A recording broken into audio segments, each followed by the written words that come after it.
friends, welcome back to my channel. So, what are we going to study today? We are going to see some shortcut method to decode fraction. Now, let's just revise what did we do in the last video.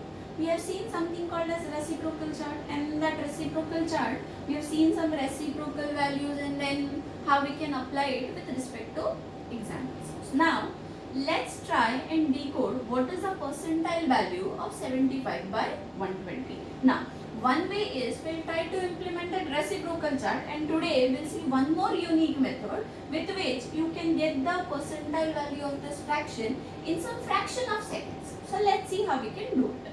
So 75 by 120, if I try to reduce, both these numbers are present in the table of 15.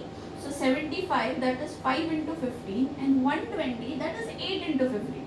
So the reduced form of this fraction is nothing but 5 by 8. Now, in terms of the reciprocal chart, I know the value of 1 by 8 is how much?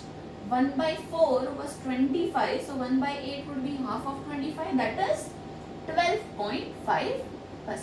Now we wish to find 5 by 8, which means you need to multiply this by 5 and 12.5 into 5. So 12.5 into 5 is going to give you 62.5%. So the value of 75 by 120 from the reciprocal chart is exactly 62.5%. So now, what is the method we'll study today is, now firstly from that method you will get to know that your answer is 62 point something. The method is not going to give you the exact value, but since in exam you have multiple choice questions, that is you have multiple options available, it's very easy to decode from the options. So let's see how we can do it. So the first step which you need to do here is what? You need to get 10% of denominator. Now what is my denominator here? It's 120. So I need to get 10% of 120. What is 10% of 120? 12. I hope the first step is clear. I'll repeat it again. I need to get 10% of denominator. My denominator is 120. 10% of 120 is 12. So second step, you need to look for a multiple of the 10% of denominator less than or equal to the numerator. So in easier terms, what I can say, I need to get a multiple of, what is the 10% of denominator? That's 12, which is less than or equal to 75. So which is that multiple? Obviously 12 6 is 72. So I am not getting anything equivalent to 75, but I get something as 72. So this particular fraction, can I write it as 72 by 120 plus, it's 75. So how much more do I need to add? 3 by 120.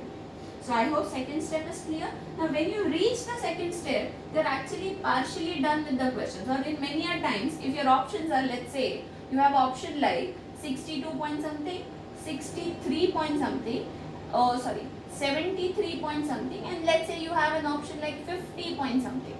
Now I know the closest multiple of 10% of denominator is 72, that is 6 times your denominator.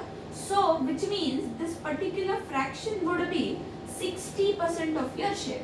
And since you are looking for the closest option or the closest multiple, I can say my final answer has to be 60% range. So, which option do I have in the range of 60%? 62 point something. I can blindly mark that answer. That has to be my correct answer. I hope this is clear. So you see, just by 2 steps, which actually you can do mentally and get your correct answer. Now let's say if we have one more option available over here, that is 63 point something. Now I have 2 options in the range of 60%. So I need to decode how much percentile or how much share does this remaining fraction contribute. So this is 60%. I'll repeat the same 2 steps for this particular fraction, but now instead of 10%, I'll get 1% of denominator. Now what is 1% of denominator here? Let me just erase this off. 1% of denominator here would be 1%, that is 1.2. Now if I see the numerator, it's 3. So let's try for the next percentile. 2%, that is 2.4. Still it is less. if I go with 3%, my answer would be 3.6. But now the numerator is 3 and 3.6 is more. So the closest multiple would be 2%. So I can say this first part is giving me 60%. The second part is giving me 2% and something. So cumulatively, my answer would be 62 point something. I hope this method is clear. And obviously, this is much more easier compared to the reciprocal chart as well. So depending upon how the question is being asked in exam, whether you are able to reduce it to lowest fraction, you can use a reciprocal chart. If the numerator and denominators are not divisible, you can stick to this particular method. I hope it's clear. Thank you guys. Have a nice day.